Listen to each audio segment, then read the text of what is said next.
pandemic, one of the most heartbreaking parts about it has been that our loved ones and seniors in long-term care have borne the brunt of this pandemic. And I want us to remember how horrible it was. I can't allow us to forget that the military had to be called in. And when the military went into Ontario and Quebec, into long-term care homes, what they saw was so traumatic that it was worse in some cases than what they saw in war-torn communities. We know that our loved ones were neglected, people were dehydrated, seniors were starving, and seniors got bed sores because they were not being treated, were not given enough care. And we know what is the worst thing about all of this is that long-term care providers that were for-profit, like Rivera,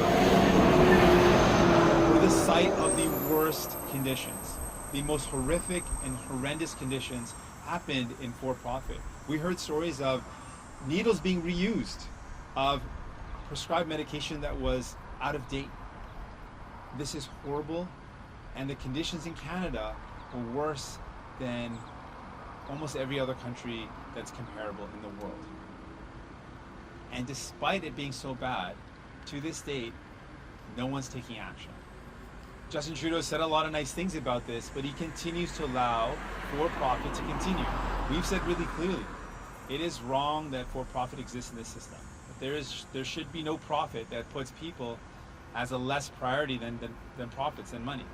And Justin Trudeau teamed up with the Conservatives to vote against our motion to remove profit from long-term care. So to give a personal story, I think it's so powerful to hear from someone who can let folks know that they're not alone in this. I want to ask Maureen McDermott to share her story. She's been a very fierce advocate, sharing her story so other folks don't feel alone. And I want Maureen to share her story with you. Maureen, please. Good morning. Thank you very much, Jagmeet, and thank you for having me here today to speak about long-term care. My mother was Elsie McDermott, and she was born in 1927, and she passed May 21st this year inside for-profit long-term care. She was 93 years old, and I'm in a small town in north part of the GTA, and there's a particular long-term care home there that I had been in before for an event, and I used to drive by there and almost giggle and smirk and think, you know what, at least I don't have to worry because my mom will never, ever be inside of that building or any long-term care. Then life happened. I lost my siblings. There was no other alternatives for home care. There was absolutely no offerings of home care in this province or across this country to keep my mom at home where she deserved to be cared by me. Well, never say never. Life happened and my mother developed Alzheimer's and dementia, and her needs well exceeded anything that I could do for her safely and for what she deserved. So we were literally put into a crisis situation, and guess what room came up first? Right inside that building I drove by and swore I would never go into, and my mom was forced to go in there. At the time, in a crisis situation, you're only thinking of solutions, and that's what I was doing. I was completely naive with regards to for-profit and not-for-profit long-term care. I was actually convinced, as I'm sure a lot of people watching are today, that the paramount importance inside of long-term care is the care, is the residents. And then COVID happened, and we found out very quickly what it was like being inside a for-profit long-term care home. There was lack of PPE inside of this building. It was being reused. It was not being used. It was being turned inside out. So I went to a very prominent person in my community, and I did what I had to do, and we found high quality PPE that would save lives, N95 masks, plenty of gowns, gloves, whatever was needed. It was brought to the operator of this for-profit home, and it was denied because it was too expensive. It was too much money to pay to keep the staff safe and to keep residents alive. The director of care, the doctor that was in this home, made sure that he worked with other agencies to make sure that there was a critical care plan in place so this never, ever happened again. It was denied because it was too expensive. It was too much money to pay. The director does no longer work at this establishment, and as a result of it being too expensive, 36 lives were lost inside of this one home. And I am one story. I am one story out of thousands across this country and across this province. The stories are horrendous. Profits do not belong inside of long-term care, and in fact, profits kill seniors. They are killing our loved ones, your parents, your grandparents, your aunts, your uncles, your brothers, your sisters, and guess what, folks? And it could be our turn. Anybody is susceptible to a stroke and being put into the side of long-term care, and I can tell you emphatically today, putting my mother inside of long-term care for profit was worse than the day that she died. And I'll say it louder for the people in the back. Putting my mother into long-term care was worse than the day that she died. Profits do not belong inside long-term care. Care belongs inside. Thank you very much.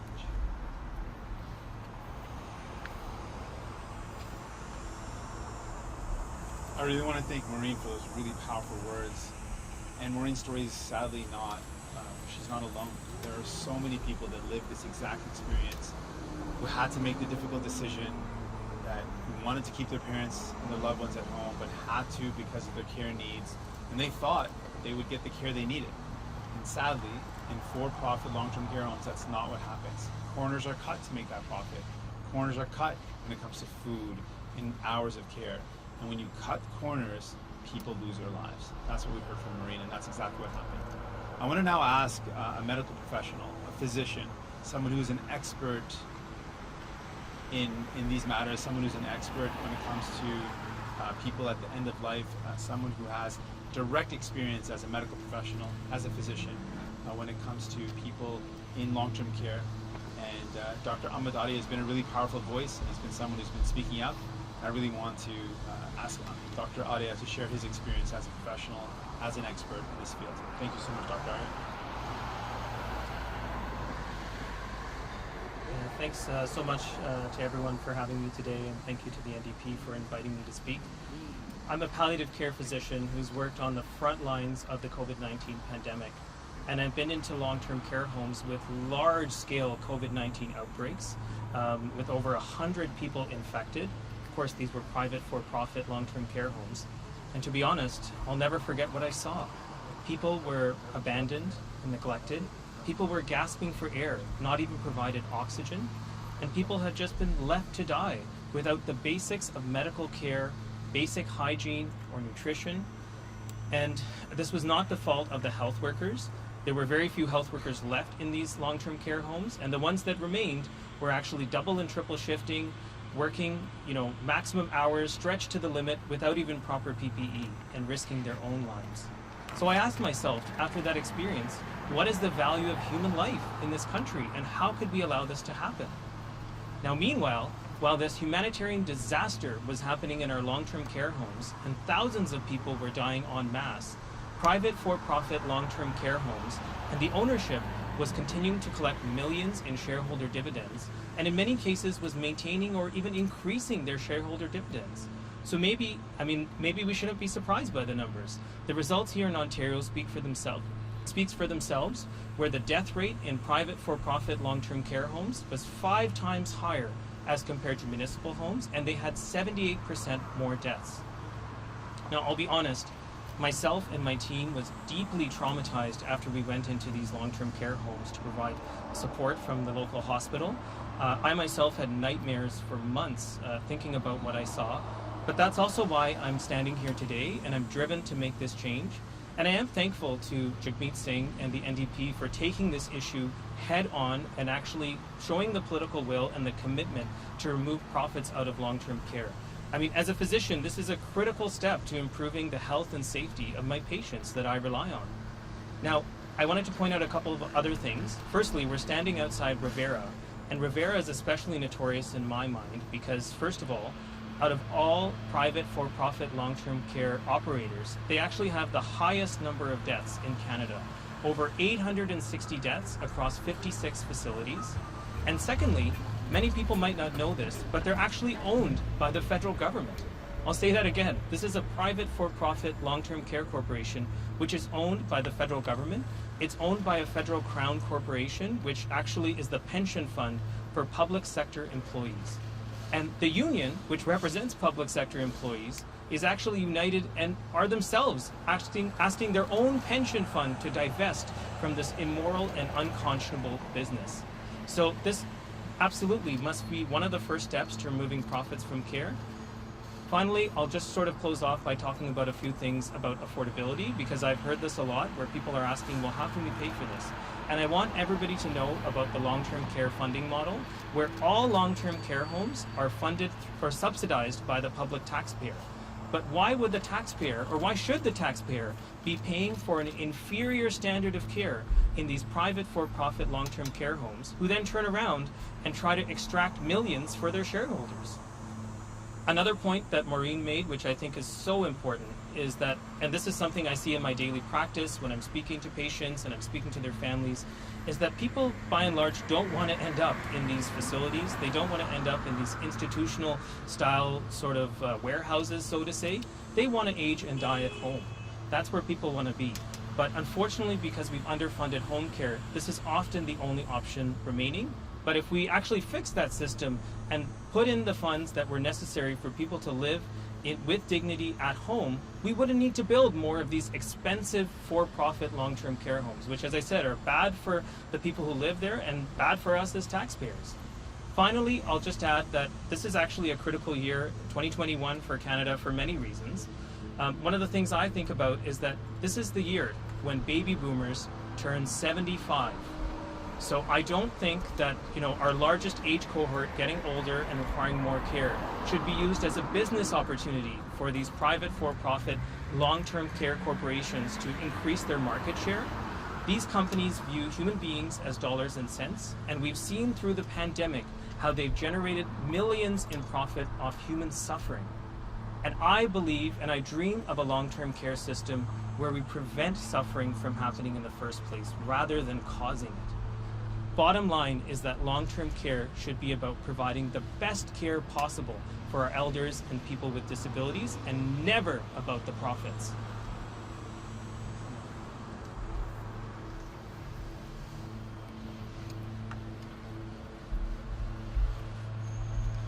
We just heard from Dr. Audia and Maureen McDermott, people who've shared their personal experiences with long-term care. Dr. Audia talked about the trauma as well of going into these long-term care homes and seeing how horrible the conditions were. Donc, ce qu'on a vu sans cette pandémie, ce que frappe fort, ce qui était vraiment une honte nationale, c'est le fait que nos aînés dans les centres de soins de longue durée étaient les plus frappés par cette pandémie. C'est une honte nationale. Et la réalité, c'est, dans cette pandémie, les problèmes qui existent dans les soins de longue durée étaient là depuis longtemps. La COVID-19 a seulement soulevé ces problèmes existants. Et ce qu'on a appris, c'était clairement que les centres de soins de longue durée à but lucratif étaient les endroits où on a vu les pires conditions. Les forces canadiennes étaient envoyées pour aider dans cette situation. Ils ont vu des images traumatiques. Ce sont les mêmes gens qui ont vu des guerres, et ils ont dit que ce qu'ils ont vu dans les soins de longue durée à but lucratif était pire dans plusieurs cas. C'est une honte nationale et on doit agir. On a dit qu'on doit enlever les profits dans les centres de soins de longue durée. Justin Trudeau a travaillé ensemble avec les conservateurs pour voter contre notre motion d'enlever les profits. Ils préfèrent de protéger les profits des ultra-riches au lieu de protéger nos aînés. Nous, les néo-démocrates, nous sommes différents. On veut faire face à cette crise, on veut sauver les vies et on veut mettre fin au centre de soins de longue durée à but lucratif. You Democrats are putting a choice before Canadians. What we've seen in long-term care has been horrible, it's been horrific, it's been traumatic, but we can't accept it. We can't allow it to continue. It can't be that our seniors and our loved ones bore the brunt of this pandemic and then we forget about it. What Maureen and what Dr. Arya are saying is we have to do something to save lives, and we can. Right now, as it stands, when we fund long-term care, some of that money is going to the pockets of shareholders. That is wrong. Canadians don't want our public money going to make people richer. It should be going to protect and care for our loved ones. And that's why we're saying, first and foremost, a new Democrat government would make sure we remove profit from long-term care, starting with Rivera, which Dr. Arya pointed out was one of the worst providers of care, and it is the second largest provider of long-term care homes. We would start there and make it public. We would work with provinces and territories to accelerate making sure there is no more profit-driven delivery of care. We need it to be publicly delivered. And we know the evidence is clear. When it is public, when it is not for profit, there are better outcomes. People are better off. We save lives. We want to do that. While Justin Trudeau and the Conservatives don't think that this is a big deal, they don't care about it, they're satisfied with this private delivery of care, we are not. We're going to stand up and fight back and defend the lives of our seniors, those who have sacrificed so much, those who deserve dignity in their retirement, they deserve dignity in their last years of life. We will be there for them, and we are committed to that. Merci beaucoup. Thank you so much. And with that, I'm ready for any questions you might have. Before I go to questions, I want to add one other thing. Justin Trudeau recently made a housing announcement, and I want to say very clearly that after 6 years of Justin Trudeau being Prime Minister, the conditions of housing, the housing crisis has only gotten worse. Housing has become more expensive, renting has become more expensive. Canadians can't afford another 4 years of broken promises from Justin Trudeau on housing. Merci. With that, I'm ready to take any questions you might have. En français? Et on finit, je veux dire que Justin Trudeau a annoncé quelque chose sur le logement, les crises du logement. Et on sait que depuis 6 ans qu'il était au pouvoir, la situation s'empirait. Et maintenant, c'est plus cher pour acheter une maison, c'est plus cher pour louer un appartement. Les gens ne peuvent pas aborder qui attendent de plus de Justin Trudeau qui continue de briser ses promesses dans la crise du logement. And now I'm ready for your questions. Yes. Thank you. We will go to Tom Perry from CBC News. Hi, Mr. Singh. Thanks for taking our questions. Thank you to your guests for sharing their stories. You say in your release that New Democrats would remove control from for-profit operators in long-term facilities. Can you tell me who would control them? What system do you envision? Also, according to the Canadian Institute for Health Information, there's about 600 long-term care, for-profit care homes in Canada. What would it cost to take control of those 600 homes? So first of all, let's talk about our goal. Unequivocally, our goal is to make sure there is no more for-profit delivery of care. There's no question about it. And we know that this is vital. We have to do this. The crisis has shown it really clear. For-profit delivery of care is worse for people. And so we are committed to that. And to do this, we've been up against the same problem in the past. When we brought in universal health care, they were private hospitals. They were very common across Canada. We had to use the Canada Health Act to make sure that care did not continue to remain private, and we wanted to make it public. Similarly, we provide funding, and that funding should go towards the best quality of care, should go towards staffing, should not go towards profits. We can figure out a way to make sure this is better, using the Canada Health Act the same way we did when we tackled private hospitals. The question here is, are we okay with the way things are? Are we okay with the deaths of our loved ones and seniors? Are we okay with the status quo? I, for one, am absolutely not okay with it. We need to do better. New Democrats are committed to making it better. But do you see a national system? Do you see the federal government stepping in? Do you see the provinces stepping in? If the private company is not going to run this, who will? And again, I have to ask you, how much is it going to cost to take control of 600 long-term care facilities? One, we can't afford not to act. If we don't do anything, we're going to see hundreds of seniors die.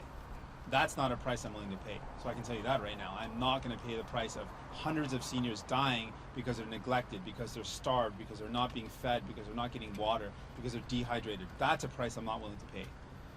We can do this. And what we'll do is a number of things. First off, there's not-for-profit models of care. They are shown to work. There's public models of care. They work. We are funding this care anyways. We are funding this care. Wouldn't it make sense when we fund this care to make sure that care is only publicly delivered, or that care is not profit driven? We can do this. If we fund this care anyways, if we're contributing to this care, we want all those dollars, every single dollar that we spend as a federal government, as provincial and municipal governments, I want every single cent of money that we spend going directly to care. In fact, it is less costly if our money is going towards care than if it's going towards care plus profit. We want it to all go towards care. There are ways to deliver this care. We know that it works. We know that not-for-profit models work. We know that municipal profit models work.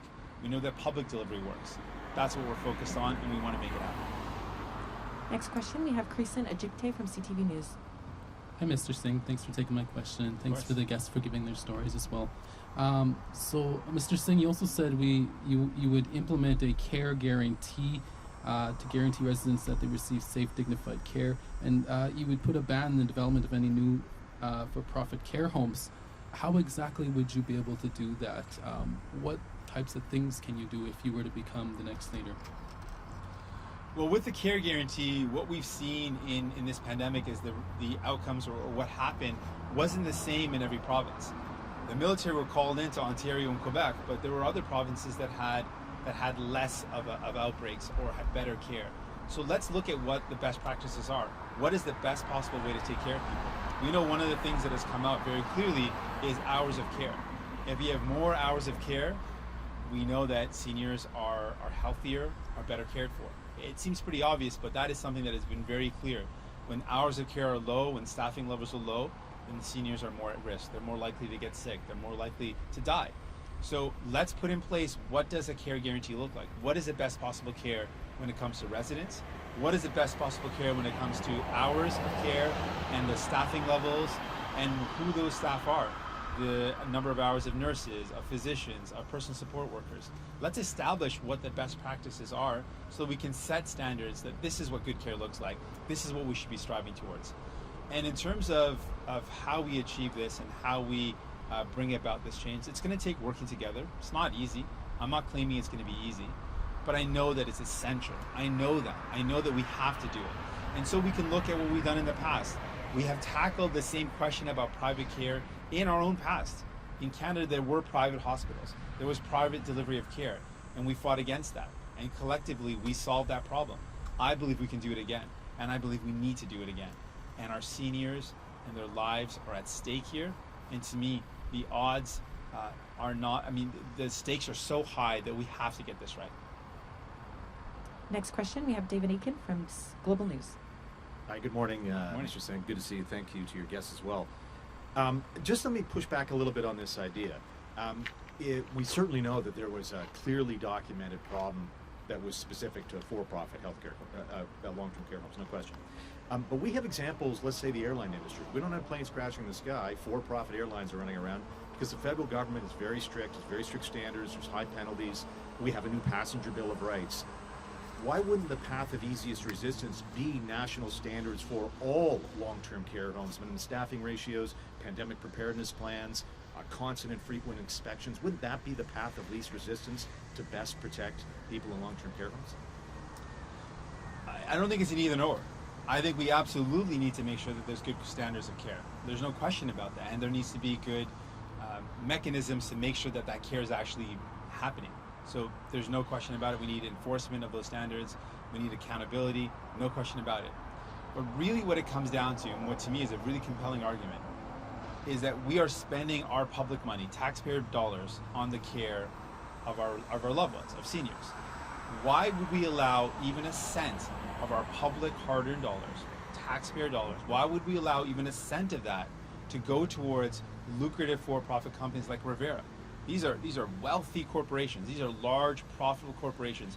Why should we allow even a cent of our dollars to go towards their profits instead of the care of our loved ones? That's the problem. And when it comes to care, if we're on an airline and the food's not so good, it's only a couple hours flight. If you're living in a long-term care home and the food's not so good, it means you get malnourished and you die. It's a very different scenario. And so when it comes to care, to me, we need to have the best quality care. And it's not just about standards, it's about the goal. The goal of a for-profit home is not to care for people, it's to make profit. And anytime when you're talking about caring about vulnerable people, if the goal is profit, corners are going to be cut and people are going to suffer. And that to me is just not on. I'm going to change topics for the next one. The Liberal leader today took note of your campaign, of course not in a good way. This happens time to time in election campaigns. I think you saw it last time, that the Liberals are going to try to scare some people who might be considering voting New Democrat by warning them that a vote for a New Democrat is a vote for Aaron O'Toole to become PM. And I wonder if you've got a particular answer to that one this time around. Well, I mean, I just look at, we're talking about long-term care homes today. There is no difference between the Conservatives and the Liberals on this question, because they both teamed up to vote against removing long-term care home, profit from long-term care home. Put another way, they both voted in favor of private long-term care homes. They're both okay with private care. That to me means that they're not going to make things better. If your loved one, and you're worried about your loved one being in a long-term care home, and your question is, well, who do I vote for in this election? Who's going to protect my loved one? Who's going to protect my family? Who's going to make sure they get the best care possible? Well, it's clear. Both the Liberals, Justin Trudeau, and the Conservatives believe in for-profit care. We're the only ones saying it should not be for-profit. It should be not-for-profit. It should be people first. It should be our loved ones first. They deserve dignity and respect. That's one question. Whether it's housing, which is another issue that Justin Trudeau was talking about today. Well, under Justin Trudeau being Prime Minister, the housing condition has gotten worse in 6 years. What makes people believe all of a sudden he woke up today and decided, okay, I've made the housing condition worse for 6 years, but now I'm going to somehow make it better? He had 6 years to deal with this. If he cared about it, wouldn't the housing crisis not be here? He had 6 years. He's asking for a 4-year mandate. He just had 6 years. And he couldn't get it right in 6 years. What makes people believe he's going to get it right in the next 4 years? To me, it shows that he loves to do the classic Liberal strategy. Why deliver on something when I can just promise it in an election? And that's what I see Liberals doing often. And that's why I would say to Canadians, let's vote differently then. Why do we need to go with the same parties that keep on making it harder for your lives? En français, s'il te plaît? Ça va être difficile en français. Justin Trudeau parle souvent de ce qu'il va faire maintenant dans cette élection. Et c'est intéressant parce qu'il a eu 6 ans pour montrer ce qu'il peut faire.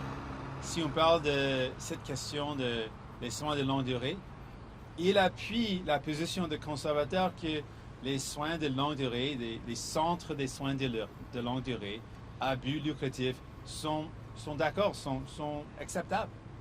Pour nous, notre position est différente. On dit non clairement, on ne doit pas avoir les profits dans les soins de longue durée, dans les centres de longue durée. Donc notre position est différente et les conservateurs et les libéraux ont la même position qui appuie les services privés.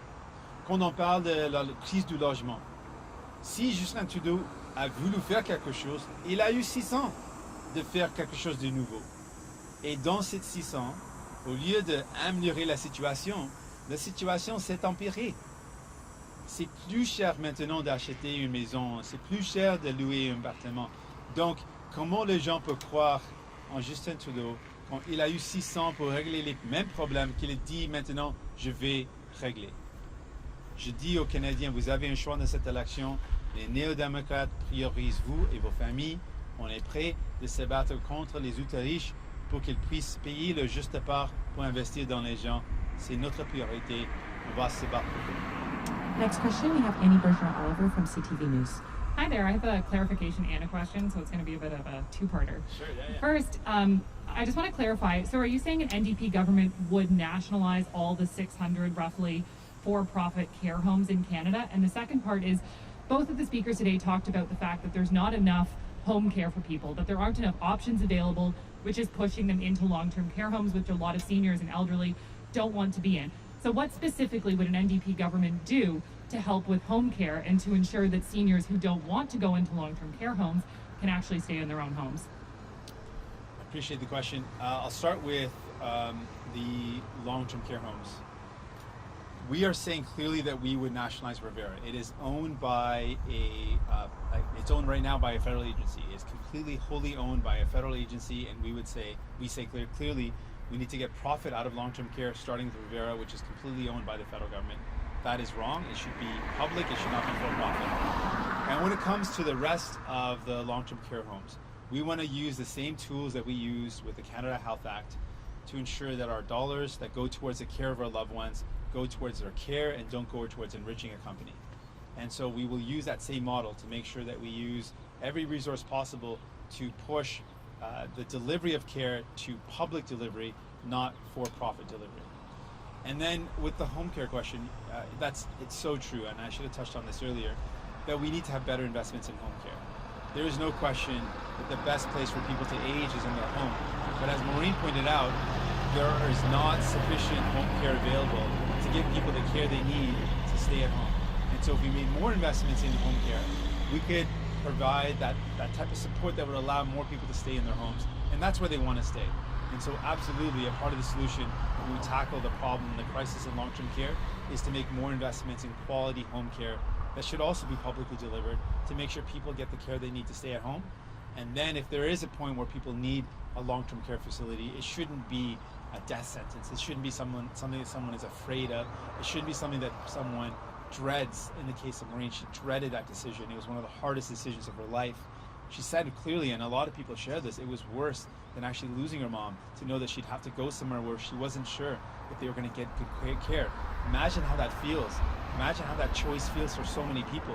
And so many people are forced into that decision because of a crisis, because they can't provide the level of care that someone needs that goes through a crisis, whether it's a stroke or whether it's Alzheimer's. They get to a point where they need that extra level of care. It shouldn't be something that someone dreads. There should be a care guarantee where people know that someone's getting the care that they need.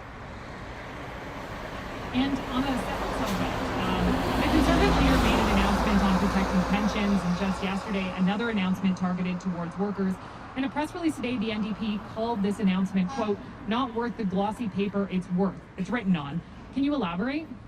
Well, it's really clear, the Conservatives have shown again and again, they're no friend of workers.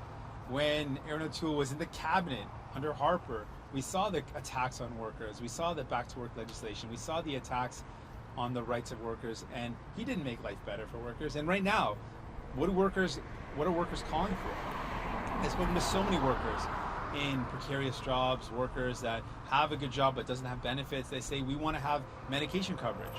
And Aaron O'Toole teamed up with Justin Trudeau to vote against pharmacare. We know that workers want to make sure that their teeth are cared for, and they voted against that as well. It's clear that Aaron O'Toole is no friend of workers. It's clear that he is a friend of the ultra-rich.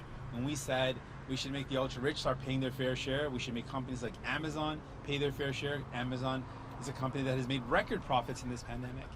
Instead of agreeing, he said, no, we are against that. He voted against that, as did Justin Trudeau, showing that he'd rather the burden fall on workers. So he's no friend of workers. He can make announcement all he wants, but his track record and his current positions show he is not a friend of workers. En français, s'il te plaît. Aaron O'Toole peut dire ce qu'il veut, mais on a son bilan. Il a été ministre dans le gouvernement de Harper, et Harper a coupé l'aide aux travailleurs et travailleuses. Et il a rendu la vie plus difficile pour les travailleurs et travailleuses. C'est clair que les positions de Aaron O'Toole sont contre les volontés des travailleurs et travailleuses. Et quand on a dit que ça doit être les autres riches qui paient le juste part pour investir dans les gens, ça doit être les compagnies comme Amazon qui gagnent des profits records qui doivent payer le juste part. Aaron O'Toole a travaillé ensemble avec Justin Trudeau pour voter contre cette motion. Et effectivement, il a dit qu'il veut que la pression tombe sur les épaules des travailleurs et travailleuses. Donc c'est clair qu'il n'est pas un ami des travailleurs et travailleuses. Il peut dire ce qu'il veut, mais son bilan, ses propos sont clairs. J'ai une question, Jean-Sébastien Cloutier de Radio-Canada. Monsieur Singh, pour enchaîner sur les conservateurs, il y a quelques jours, ils ont fait une annonce dans la lutte contre les opioïdes. Aujourd'hui, ils font une annonce pour protéger justement les pensions des travailleurs.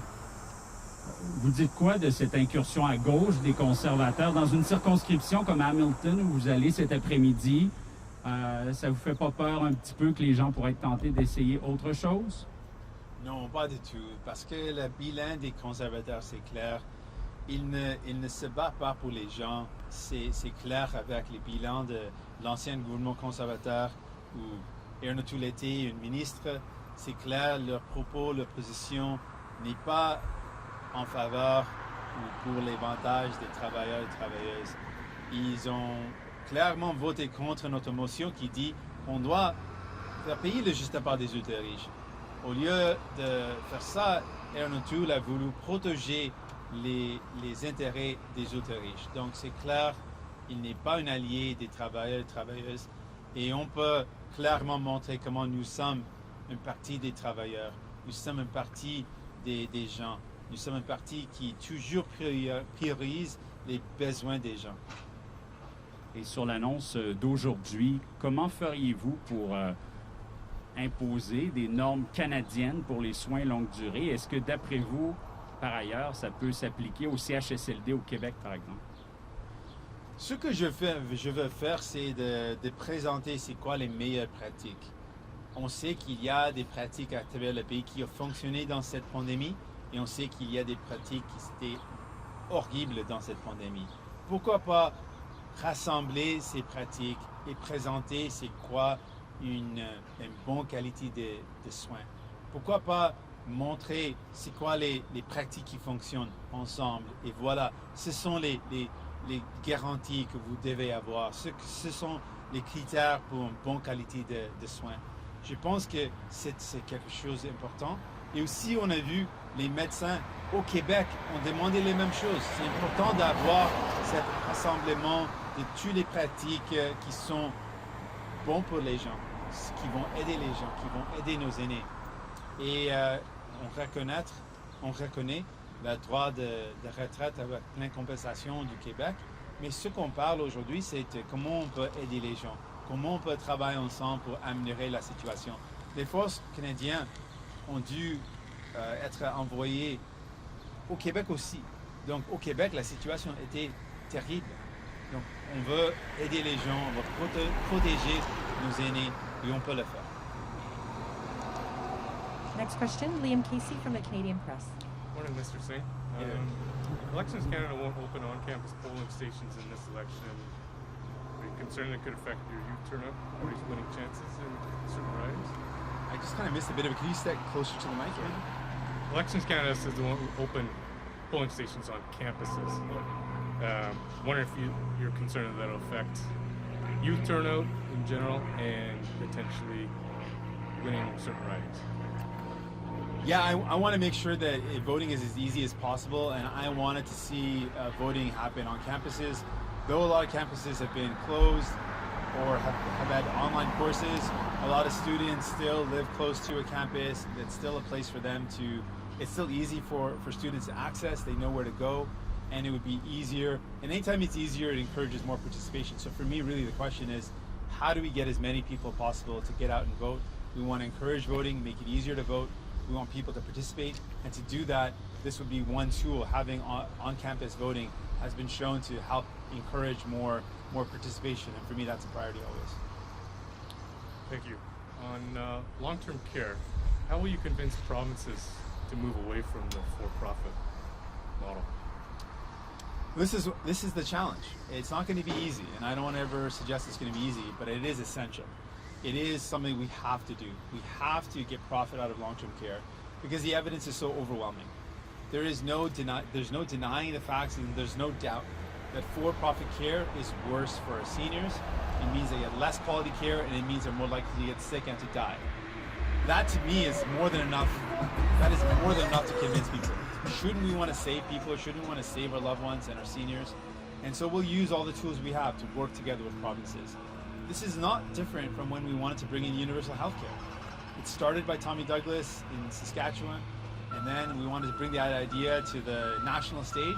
And there were some provinces that didn't agree. And now it's one of our most cherished national programs. The fact that we've got, or one of our most cherished national identity, that we've got universal healthcare for all. The same way that we made that happen, we need to make it happen in long-term care. It cannot be that long-term care is not a part of our universal healthcare system. It can't be that for-profit continues. And I'm committed to doing whatever I can to achieving the reality of a publicly delivered, a not-for-profit model when it comes to long-term care. Next question, we have Natasha O'Neill from The Pointer. Hi, Mr. Singh. It's no secret that Peel has been hit really hard with the pandemic. And many of the findings that you were speaking about that the military found were actually here in Peel. I know that you're a national leader, but how are you going to advocate for Peel, who continues to get left out of a lot of policies and a lot of funding? I really appreciate the question. It is so sad how Peel is a community of frontline workers, of workers in logistics, of workers that helped keep Canada going when we were in this pandemic. The food that we ate, the goods that we needed, it was here in Peel that a lot of that work was done. A great deal of that work was done here, and because the workers here were on the front lines, this is a community that was one of the hardest hit, the high rates of COVID-19. This is a community that also saw some of the horrible conditions we spoke about in long-term care happen here in Peel as well. And so when I advocate for getting profit out of long-term care, I know the communities that are hardest hits will be the communities that will get help the most. And so that's one of the things that I've been advocating for. When we talked about paid sick leave was one of the things that experts had said was one of the most important tools to save lives. And we knew that would directly impact people in Peel who have to go to work, had to go in person to work, couldn't work from home because of the nature of their jobs in transportation or logistics, in warehouses. They had to go to work in person, and because they didn't have paid sick leave, would go to work sick. And we saw workplace transmission was one of the highest causes of sickness or the highest rates of infection happen in workplaces. We can fix that by bringing in these programs. So when we talk about making sure there's good paid sick leave, when we talk about getting profit out of long-term care, that will directly help people here in Peel because they were the hardest hit. Your campaign focuses a lot on the youth vote, but it's also important to acknowledge there are older generations that are also voting. Many of these older generations, in Ontario especially, remember the NDP government of the 90s, Bob Rae, and a lot of them were really unhappy with this government. Are you any different from this government, and what can you tell these older generations who may be on the fence voting for you because of the past? Well, Bob Rae became the leader of the Liberal Party, so I think that kind of gives a sense of where his values were. But more importantly, we can see what New Democrats have done. We've seen Andrew Horwath here in Ontario fighting every step of the way for workers, for personal support workers, for frontline care, and for people. We've seen the track record. At the federal level, folks have seen New Democrats fight for them to bring in more CERB. We doubled the amount of CERB that people got. We increased the wage subsidy, and in doing that, we saved millions of jobs. We helped millions of people stay in their homes when they needed to and helped keep food on the table. We fought to bring in a federal paid sick leave that helped hundreds of thousands of people, and we brought in support for students who were not covered by CERB. We have shown really clearly what you get when you vote for New Democrats. You get someone that's on your side, that's focused on you. We've also seen what you get with Liberals. The Liberals wanted to do the minimum. They started off the wage subsidy at 10%, which was not going to save enough jobs. We know what you get with Justin Trudeau, someone who believes in for-profit long-term care homes, someone we don't believe in. So you have a choice here in this election. Absolutely. We've seen the Liberals and what they've done. They've made the housing crisis worse. They believe in for-profit long-term care homes. They don't believe in pharmacare. Or you can choose New Democrats who believe that the ultra-rich should pay their fair share. We should invest in our housing crisis. We should invest in healthcare. We should get profits out of long-term care. People have a choice, and we've shown them what we stand for and what the Liberals stand for. That concludes our press conference. Cela conclut notre conférence de presse. Merci, thank you. Merci, thanks so much, everyone. Merci. Thanks, man, for writing it out. So hot. You did well, though. Can I speak okay? Yeah, It's all genuine. This is the stuff that we're talking about in the media and everything. Like, the world is at war.